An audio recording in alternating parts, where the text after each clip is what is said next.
Anki almost broke me at Stanford Med School. I was spending hours a day drowning in reviews and hating every second. Then I made 8 changes that took maybe an hour total, and suddenly I was doing half the work with better retention. Those changes helped me score in the top 0.1% on step 1 and match at Harvard. First, let me tell you how I discovered that I was doing Anki completely wrong. So when I started med school at Stanford, everyone said that Anki would completely change my life. They explained that I would be able to remember everything that I learned and that I'd never have to go back and relearn anything, and so I was all in. I made hundreds of cards. I would just like pour over the PowerPoint slides from each of the different lectures, and I would copy pretty much all the details verbatim, right? It would be drug names and mechanisms and side effects and lab values, and basically anything that they included on their slides, I would commit to learning pretty much by heart. In addition to that, I also found that I could save time by using pre-made decks. And so I would use decks that my classmates would make, or I would use pre-made decks that floated around the internet, and on the surface, it felt really good because I could end up making cards pretty quickly. I also knew that I should review my cards, daily, so I was reviewing them religiously, and I made sure that I would finish my cards before I went to bed every single day. Now, one of my first block exams was cardiology, and I remember I just absolutely crushed it. I had literally the highest score on the midterm in my entire class at Stanford Medical School. I have figured this out. This was great. But oh my God, was I wrong. On a whim, I started doing some practice questions for my USMLE prep, and it turned out that I couldn't answer them at all, at all. I found that what I'd been doing was I just memorized everything, but I really didn't understand much of anything. And so despite the fact that my Stanford tests were basically tests of regurgitation, where if I just memorized the details on the pre-made cards and the slides that I'd made, or the cards that I'd made from the slides from class, the questions that were from the question banks were asking me to actually apply the knowledge. So they were asking, could I make connections? Could I reason through sort of novel clinical scenarios? My cards, in contrast, were like, what's the mechanism of drug X? And then I could memorize the words on the text, or I had memorized the sort of closed deletions. Like oftentimes what I'd find is that I could remember okay, if this word is in the top left corner and it's like a little bit to the right, then the answer is going to be amphotericin, right?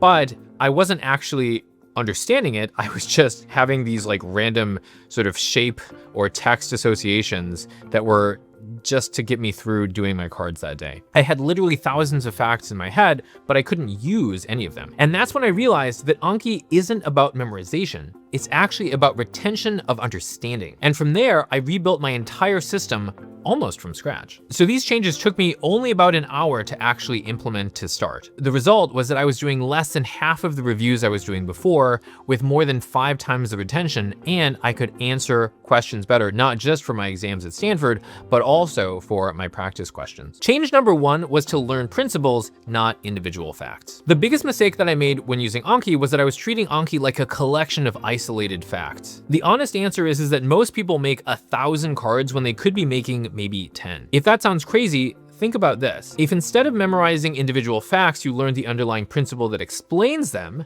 then you won't have to make nearly so many cards. For example, in chemistry, instead of memorizing which solvents dissolve which compounds, which would literally be hundreds if not thousands of combinations, if you just remembered one principle, which is likes dissolve likes, so in other words, polar solvents dissolve polar compounds, nonpolar solvents dissolve nonpolar compounds, you could avoid memorizing literally thousands of different combinations. That same principle helped me a ton in medical school, because what I realized is that one principle, right, that likes dissolve likes, meant that because the lipid membrane in a cell was the same pretty much in cells in the brain, in the placenta, in the stomach, in the GI tract, in the skin, that if a drug had the chemical properties to cross one membrane, then it would also have the chemical properties to cross pretty much any membrane. So for example, if a drug can cross the blood-brain barrier, meaning a drug has neurologic effects. So caffeine is a really good example, right? I know that caffeine must be able to cross the blood-brain barrier because it actually affects my brain. And so if I know that it can cross the blood-brain barrier, I also know that it's probably relatively small, relatively non-polar, and uncharged, which means that it will also be able to cross other cell membranes.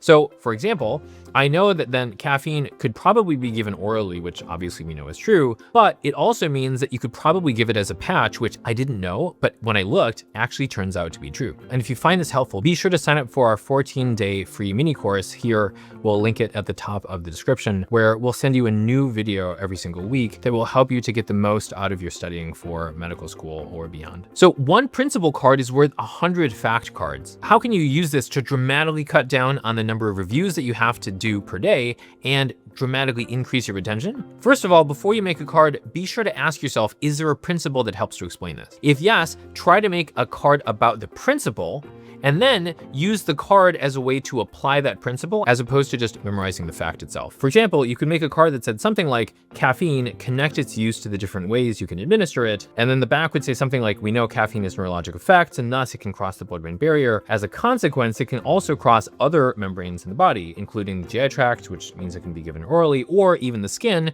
And like, they're literally caffeine patches. This is also true of almost every other neurologically active drug, like nicotine, opioids, etc. And so this is super valuable because now, instead of having to memorize a bunch of random facts about drugs, I can use one principle. And by using that principle, I can A, learn new things much faster, B, improve my retention of those things. Because honestly, I could probably remember this even if I wasn't using something like Anki, although Anki is just gonna supercharge that. And then C, I'll be able to use it much more effectively, which is ultimately what most of the most important exams that you're gonna take in your career are, like the MCAT, the shelf exams, USMLEs, and things like that. So if you found this helpful and wanna get more questions correct for the knowledge that you already have, be sure to click in the description for our 14-step free program. And if you want help getting there faster and want to work with our team, you'll have the option of booking a free assessment with our team. And if it makes sense to work with you, we'll explain exactly what it would look like so that you can get a higher score in less time.